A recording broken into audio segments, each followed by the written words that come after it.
अनजान साहब, मैं ये जानना चाहूंगा कि प्रधानमंत्री नरेंद्र मोदी के नेतृत्व में देश किस दिशा में जा रहा है। जहांगीरपुरी में दंगे होते हैं, सुप्रीम कोर्ट मना करता है कि कोई बुलडोजर नहीं चलाएगा, उसके बाद बुलडोजर चल जाता है।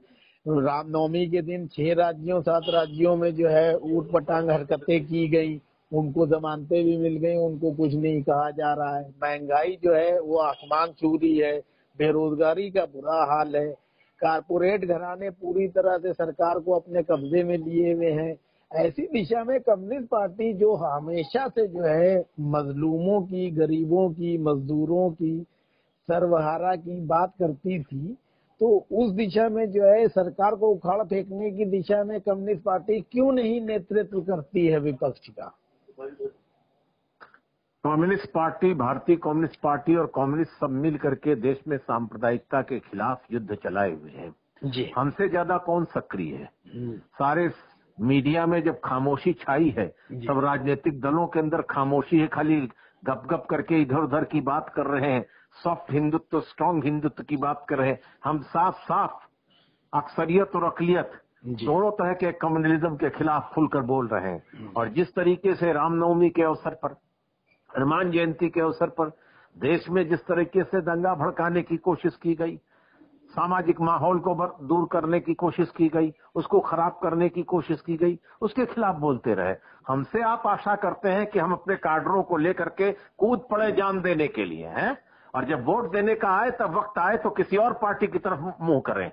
लड़ाई हम लड़े, वोट कहीं और दें। ये बात कान खोल करके लोग सुन लें। और मैं आज बड़े ईमानदारी के साथ कहना चाहता हूं, जो लोग सेकुलरिज्म की बात करते हैं, जो संविधान की बात करते हैं, उनको ये साफ कान खोल करके जो तेल डाले बैठे हैं इधर उधर, उनको समझ लेना चाहिए कि अगर कम्युनिस्ट पार्टियां असेंबली और पार्लियामेंट में कमजोर होंगी, तो फिरकावारियत में यकीन रखने वाली ताकतें कभी संविधान को मजबूत नहीं होने देंगी। अगर फिरकावारियत में यकीन रखने वाली ताकतें इस देश के अंदर आइन को कमजोर कर रही हैं, तो जो वोट देने वाली ताकतें हैं, जो उनसे खिलाफ बोलती हैं बहुत ज्यादा, वो किस तरफ खड़ी हैं? वो किन के साथ खड़ी हैं? जिनको उन्होंने वोट दिया वो कहां खड़े हैं? वो क्यों नहीं बोलते? हमसे बड़ी उम्मीद है और हमसे उम्मीद करेंगे और सब कहेंगे कि हम ऊपर घर के खाली पत्थर मत फेंको, सड़क पर उतर आओ। सड़क पर उतरने से काम चलेगा? जमहूरियत में वोट गिने जाते हैं, सर गिने जाते हैं। साफ इरादे और नेक इरादे के लोग अगर लड़ाई में हरा दिए जाएंगे, तब फिर क्या होगा? हमारे उम्मीदवार उत्तर प्रदेश में लड़े, कितने लोगों ने वोट दिया हमारे सांप्रदायिकता के खिलाफ लड़ने वाले जाबाज मुजाहिदों को? और आज आप उम्मीद कर रहे हैं कि क्यों नहीं सड़क पर उतरते? जो लोगों को वोट दिया वो कहां सड़क पर हैं? वो कहां चले गए? उनके उम्मीदवार कहां चले गए?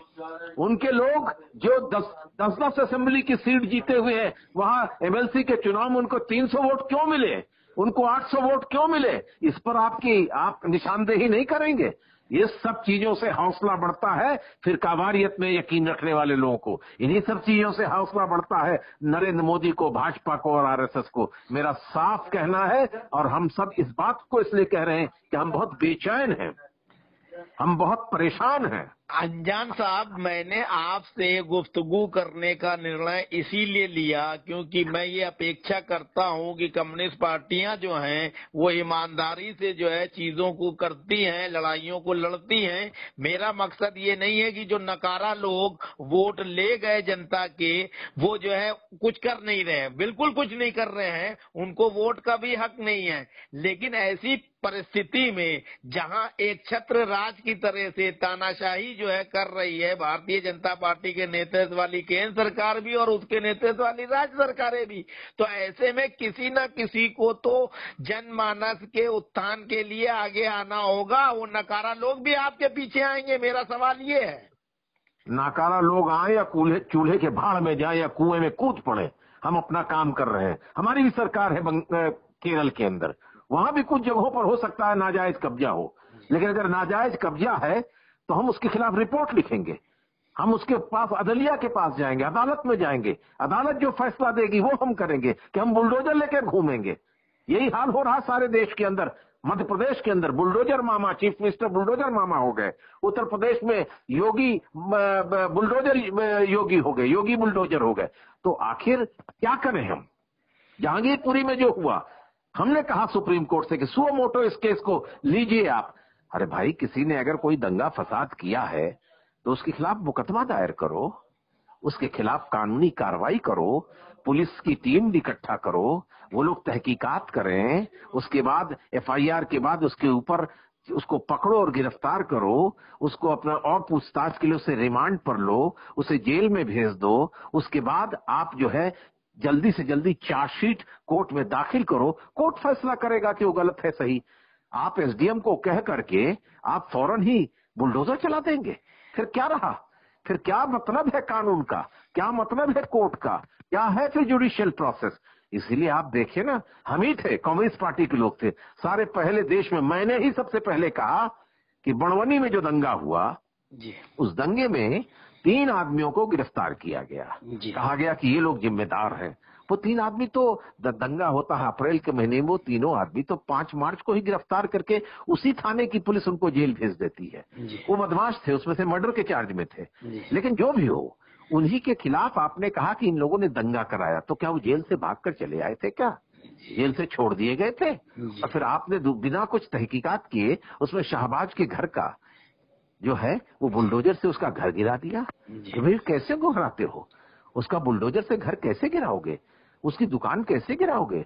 उसकी दुकान तो भाई इंश्योर्ड है, उसने बाजार से कपड़े उठाए हुए हैं, तमाम चीजें बिकने के लिए लगी हैं, सरकार का पैसा इंश्योरेंस में लगा है। अब बुलडोजर से मकान गिर गया, दुकान गिर गई, तो सरकार को पैसा देना पड़ेगा अपने इंश्योरेंस कंपनी को। तो आप किसके कहने पर ये सब काम कर रहे हैं? फिर जुडिशरी का मतलब क्या हुआ? Sir, judicial magistrate, high court, supreme court, इसका क्या मायने रह गया? फिर सीआरपीसी और आईपीसी का क्या मायने रह गया? यही बात तो अतुल कुमार अंजान ने बड़वनी के दंगों में उठा करके पेश किया, कोई जवाब नहीं दे रहा। आज supreme court suo motu case दे रही है, तभी बुलडोजर चल रहे इसलिए। अगर आज हमारी ताकत एक 50-60 एमपीओ की मुल्क के पार्लियामेंट में होती, आज यूपी की असेंबली में हमारी 30-40, 20-25 एमएलए की हैसियत होती, तो मजाल था किसी सरकार के करने का, मजाल था मध्य प्रदेश के अंदर हमारे एमएलए होने का। आज बड़े बड़े लोग हैं, खामोश खड़े, क्या कर रही है? क्यों नहीं मार्च होते? क्यों नहीं मार्च होता दिल्ली में इस घटना पर? कहां है वो तमाम जो सरकार बरसरे इख्तियार है, उनके एमएलए क्या है? किस तरह के एमएलए को इकट्ठा किया? वही तो घूम घूम करके जिस पार्टी की सरकार है उसी के एमएलए घूम घूम कर दंगा करवा रहे हैं। किस तरह के लोगों को आप इकट्ठा करके रखते हैं? हम ख्याल लोगों को आप अगर जहन से अपनी पार्टी में ऐसे लोगों को शामिल करेंगे वोट लेने के लिए, सरकार बनाने के लिए, जो सेकुलर नहीं कम्युनल दिमाग के होंगे, तो मुल्क के आइन की हिफाजत कौन करेगा? और आप हमसे उम्मीद कर रहे हैं कि चढ़ जा बेटा सूली पर। हमारी जितनी ताकत है हम तय करेंगे। हमने पटना में तय किया, हमारी स्टेट काउंसिल ने तय किया है, 29 अप्रैल को महंगाई के खिलाफ, बढ़ती हुई सांप्रदायिकता के खिलाफ हम पूरे बिहार राज्य के अंदर आवाज बुलंद करेंगे, देश में भी बुलंद करेंगे। ये हमने तय किया। हर जगह हमारे लोग आवाज बुलंद कर रहे हैं। हमसे आप बड़ी उम्मीदें करते हैं, हैं? हम तो अब आप लोगों से ये कहना चाहते हैं, उन तमाम लोगों से और अक़लियत के लोगों से ये कहना चाहते हैं, तुम्हें जिससे उम्मीद वफा होगी उसे होगी, हमें तो देखना है तुम कातिल कहां तक हो। खुद ही कातिल बने घूम रहे हो, खुद ही अपने वोटों का सौदा करते हो, हमसे उम्मीद करते हो। मैं बड़े दुखी मन से इस बात को कह रहा हूँ। सर, एक सवाल और, ये जब से जो है भारतीय जनता पार्टी की 8 साल से सरकार बनी है, ये लोगों का मानना है कि धीरे धीरे जो है जुडिशरी हो, चाहे प्रशासनिक सेवाएं हो, चाहे औद्योगिक घराने हो, सबको अपने कब्जे में कर लिया गया है। इसलिए जो है प्रधानमंत्री नरेंद्र मोदी और उनकी राज्य सरकारें जो चाहती हैं वो करती हैं, ना कानून का राज चल रहा है, ना संविधान को माना जा रहा है। ऐसी स्थिति में विपक्षी दलों सहित कम्युनिस्ट पार्टियों का क्या मोटो होना चाहिए? क्या किस तरह से जो है इनसे निपटा जाएगा? नहीं तो ऐसे तो लोग बर्बाद होते चले जाएंगे। हम लड़ते चले जाएंगे, हम लड़ेंगे, लेकिन जमहूरियत में सर गिने जाते हैं जी। हम लड़ेंगे, लेकिन हम उन तमाम लोगों को जो जिन्हें बड़ा दुख है और जो हमारे साथ आकर के वोट के मैदान में नहीं खड़े होते हैं, उन सियासी नाबालिगों से हम क्या कहें? उनके बारे में क्या कहा जाए? ये सियासी नाबालिग तो बीजेपी के और आरएसएस के साथ खड़े हुए हैं जी।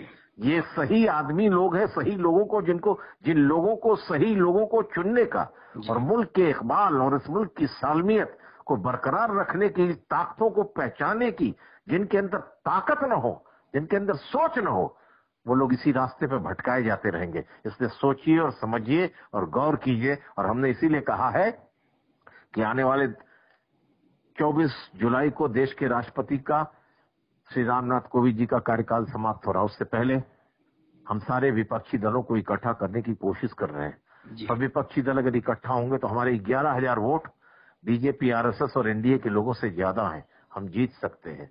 हम कोशिश करेंगे गुजरात में उनको सबक दे, गुजरात मॉडल फेल हो, लेकिन आए ना लोग साथ। हम कॉर्पोरेट से लड़ रहे हैं, कहाँ है? हम तो अगर कहें कि हमको, देखिए सियासत में 3 चीजें कम्युनिस्ट पार्टी बहुत मानती है। चर्चा चलाओ, खूब चर्चा हम करते हैं, सड़क गर्म करते हैं जी, पर्चा छापते हैं, पर्चा भी खूब छापते हैं, किताबें छापते हैं। हमसे ज्यादा किताबें किसी ने पैम्फलेट छापे हैं? छोटी छोटी किताबें छापी हैं बताने के लिए कि सांप्रदायिकता का, फासिज्म का और हिटलर शाही का क्या अर्थ होता है, इसके क्या नतायज निकलेंगे। तो चर्चा, पर्चा और इस पर्चे को छापने के लिए खर्चा हमको देश के कारपोरेट घरानों से नहीं मिलेगा। हमको गरीब गुरबा से, मजदूरों से इकट्ठा करते हैं। वो तमाम लोग जो परेशान हैं, जो रात के 2-2 बजे तक खड़े रहते हैं किसी नेता के इंतजार में, उसके लिए रबड़ियां खिलाते हैं लाखों हजारों हजार लोगों को। उनसे मेरी अपील है कि जरा हमें चर्चा और पर्चा छापने के लिए कुछ खर्चा भी दीजिए। हम किसी बड़े कॉर्पोरेट घराने के पास है, आइए हमारी जमात में शामिल होइए। हमारे जो बड़े बड़े मज़ाहर होते हैं, बड़े बड़े प्रदर्शन होते हैं, उसमें शामिल होइए। तभी जमहूरियत बनेगी, तभी इंसाफ की लड़ाई को मजबूत किया जाएगा। और जब ये लड़ाई मजबूत होगी तो हिंदुस्तान की अदलिया पर भी इसका प्रभाव पड़ेगा। ये बात मैं कहना चाहता हूँ। आज मैंने एक बहुत महत्वपूर्ण बात आपसे बात करते हुए कही है। सर, एक बात और मैं जानना चाहूंगा कि चाहे असदुद्दीन ओवैसी हो, चाहे अखिलेश यादव हो, चाहे तेजस्वी हो और चाहे स्टालिन हो, सब लोग जो है दलित, मुस्लिम, एससी, एसटी, ओबीसी, माइनॉरिटीज को एकजुट करने की बातें तो करते हैं, लेकिन उनके कारनामे ऐसे होते हैं कि अप्रत्यक्ष तौर पर तो भारतीय जनता पार्टी को ही उसका फायदा हो जाता है। तो ऐसे हालात में इन लोगों को बुद्धि कैसे मिलेगी और कौन बुद्धि देगा इनको? कम्युनिस्ट पार्टी वाले तो बहुत ही ईमानदार, सक्षम और विद्वान माने जाते हैं। तो आप लोग जो है एक रास्ता क्यों नहीं दिखाते हैं कि देश में जो है सच्चा लोकतंत्र और संविधान का राज स्थापित हो? अब भाई साहब, हम तो साइकिलों पर चल करके देश के लोगों को बात कर रहे हैं। साइकिल वाले अगर जेट पर चढ़ करके घूम रहे तो हम क्या करें? स्टालिन ने कहा अपने राज्य में बुलडोजर चला दिया। केरल के अंदर पिनराई विजयन की कम्युनिस्ट सरकार ने कहा बुलडोजर चला दिया।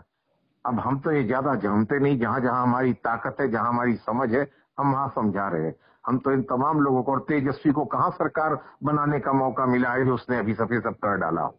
तो इसलिए जिन लोगों ने सरकार बनाई, जिन लोगों के पास अभी अहमियत है, जिनके पास बड़ी ताकत है, उनसे कहना चाहते हैं अपने अपने घरों से निकलो ना, निकल करके जाओ ना। तुम अपने ही कार्यकर्ता की हिफाजत के लिए सड़क पर नहीं उतर पाते हो तो हम क्या करें इसके लिए? इससे किसको मदद मिलती है? हम तो नहीं कह रहे हैं, हमने तो कभी नहीं कहा कि हे मोदी जी, आप बहुत महान हैं, आप बहुत कार्य करते हैं, आपसे बड़ा विद्वान कोई नहीं है, विकास की धारा भारत में आपसे बह रही है। हमारी ये आपसे दुआ है कि आप फिर चुन करके आइए। और विपक्ष के पास तो कोई प्रधानमंत्री भी नहीं है। ये तकरीर हमने ऐवान में कभी नहीं की है। हम तो जानते हैं एक प्रतिक्रियावादी, और हम जानते हैं इन सांप्रदायिक शक्तियों को। हमें मालूम है कि कहाँ क्या है। हम तो हवाला, दिवाला, घोटाला, चौटाला के साथ नहीं है। सर, आखिरी सवाल, अखिलेश यादव का अहम और जिस तरह की उनकी बॉडी लैंग्वेज उत्तर प्रदेश के चुनाव अभियान के दौरान रही, आपसे भी मेरी बात हुई थी, तो उसका नतीजा जो है उनको खामियाजा भुगतना पड़ा। वो अपने आप को तो मुख्यमंत्री मान के चल रहे थे। तो क्या इसका भी जो है फायदा योगी आदित्यनाथ की सरकार को मिला? देखिए, हर एक को अपने को हक है कि वो अपने को मुख्यमंत्री मानकर चले जी। वो विपक्ष की बड़ी पार्टी थे जी, उन्हें पूरा हक था अपने को मुख्यमंत्री के तौर पर पेश करने का जी, और उन्होंने पेश किया, अच्छी बात है जी। असली सवाल तो ये है कि अहंकार है कि नहीं है मैं नहीं जानता। मैं इसका अहंकार का कोई मेडिकल टेस्ट नहीं होता है जी। मैं तो अभी भी कहता हूं कि उत्तर प्रदेश में वो एक बड़े विपक्ष के नेता हैं। सबको साथ लेकर चलने के लिए उनकी जिम्मेदारी है। वो इस मुहिम में आगे रहेंगे, आगे बढ़ेंगे। हमारी पार्टी और हमारे जैसे लोग सदैव उनके साथ रहेंगे, उनको समर्थन देते रहेंगे। और अगर वो देश की राजनीति को नहीं समझ पाते तो हम समझाने की भी कोशिश करेंगे, लेकिन वो समझदार हैं। उनके साथ ही उनकी पार्टी के लोग इसको समझे। देश के सामने जो खतरे मौजूद हो गए हैं उनको समझिए। मैं किसी के खिलाफ उसको अभियान चलाने के लिए, किसी के नेतृत्व के विरुद्ध बातचीत करने के लिए आज के दौर में उचित नहीं समझता। सर, अच्छा, आखिरी सवाल, देश की जनता के लिए आप कोई पैगाम देना चाहें इस हालातों को देखते हुए जो देश में चल रहे हैं? देखिए, देश की स्थिति में देखिए लुट रहा है देश के लोगों को इस बात पर गौर करना चाहिए कि 80 रुपए का सरसों का तेल 220 में बिक रहा है। किसान को 3,500 रुपए से ज्यादा सरसों के दाम नहीं मिल रहे प्रति क्विंटल। खूब सरसों पैदा हुई है, गेहूं खूब पैदा हुआ है, लेकिन आटा कितना महंगा है। दलहन भी पैदा हुआ, दाल कितनी महंगी है। और ये भी गौर करने की जरूरत है कि क्या वजह है कि बेरोजगारी बढ़ती जा रही है। क्या वजह है कि हमारे नौजवानों को काम नहीं मिल रहा है। क्या वजह है कि एक इम्तिहान रोजगार की एक इम्तिहान के 18 बार टेस्ट हो रहे हैं, सब पर्चा लीक हो जा रहा है। खाली प्रचार से काम चलेगा? पढ़े लिखे नौजवान और बुजुर्ग और समझदार लोग, सरकारी कर्मचारी, मजदूर वर्ग के लोग और गांव के लोगों को समझना चाहिए, अकलियत के लोगों को, औरतों को, नौजवानों को, महिलाओं को, कि किस व्यवस्था से समाज बदलेगा। इसलिए अगर बेकारी को ही पढ़ना है तो बात अलग है, उनकी जेब तो हल्की हो गई।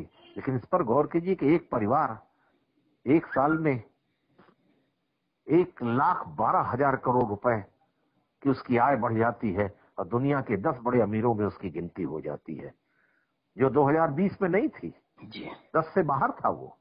तो इन सारी चीजों पर गौर, देश नेताओं से नहीं नीतियों से चलता है। देश में अर्थव्यवस्था में किसी की जेब में बहुत ज्यादा पैसा आ जाए, किसी बड़े कारपोरेट घराने के, तो देश ये मत समझिए कि बड़ा अमीर हो गया। साधारण आदमी, गांव के खेत मजदूर और गांव के दलित, शोषित, पीड़ित और अल्पसंख्यक की जेब में पैसा आ गया, नौजवान की जेब में पैसा आ गया। देश के अंदर अगर निर्यात नहीं बढ़ेगा और आयात आप करते रहोगे और ट्रेड का गैप बढ़ जाएगा तो महंगाई घटेगी नहीं, तब देश के अंदर बेरोजगारी घटेगी नहीं, बढ़ेगी। हमारे देश में हथकरघा उद्योग, छोटा मझोला सीमांत जो उद्योग था, वो सब बंद हो गया है। इस पर गौर करने की जरूरत है। इसलिए